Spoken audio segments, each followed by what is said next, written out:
Hey, so I stumbled across a way to create AI-generated images that look absolutely identical but have slightly different poses in each picture.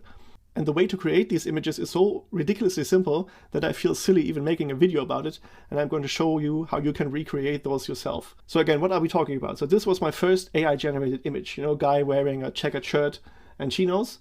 And I wanted to create more poses of the same guy. So if you've tried this before through prompting, you will know that it's possible to create the same image, but it's really difficult to recreate the same clothes. So there are services that let you put different clothes on different models, but in order to use those, you have to first generate the model and then put the clothes on them. So that's time consuming, and that's not what we want to do. And if you try to recreate everything through prompting, you will know that the checkered shirt will always be a little different. The chinos will have a different shade. The watch will look different in every single picture. So something will just be off. And in the solution that I found, which I'm going to show you in a second, promise, you will get the exact same piece of clothing and the exact same face and the exact same watch in every single shot. The background, it will all be the same. And if you watch this video and find it helpful, please consider giving it a like. Thank you. So what's the solution? The solution is to drop the first image that you've generated into Kling and their excellent Kling 1.6 model and just generate a video with the model slightly moving, then exporting it and then capturing every single frame of that video. So I'm going to show you how you can recreate this. So first you drop your image that you've generated, the starting image in here, and then basically you paste the original prompt that you used to create the image, you give it to Kling.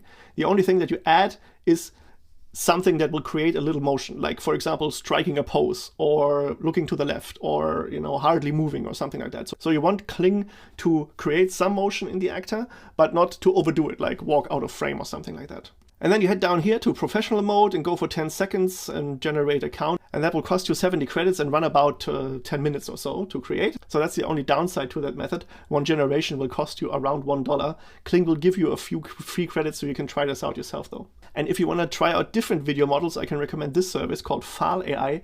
File AI has integrated about 18 different image to video models like Hailu, Kling, Minimax, and all of these, Luma, and so on. So you can try out different video generators without having to sign up to every single one of them.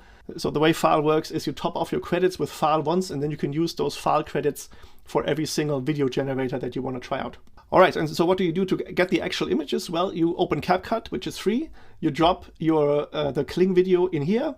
You add it to the timeline, and then you can go through every single frame, as you see here, back and forth until you find something you like. And how do you export the frame? That's really easy. You go up here to Shortcuts, and then over to Basic, and then there is a shortcut for Export Still Frames. So on my machine, that's this one, and that lets me save an image in any resolution that I like, and I can just click Export, and that will drop that frame onto my hard drive. And those, the exported frames, were the ones that I showed you earlier. So these came out of what Kling has generated as a video.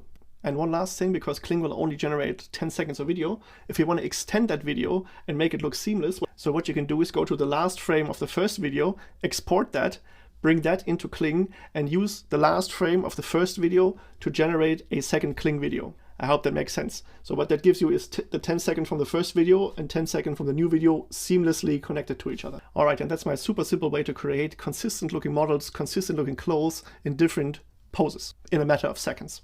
So if you found that video helpful, please consider leaving a like. And I've made an entire video on how to create and automate AI influencers from scratch. So maybe you want to watch that next. Thanks.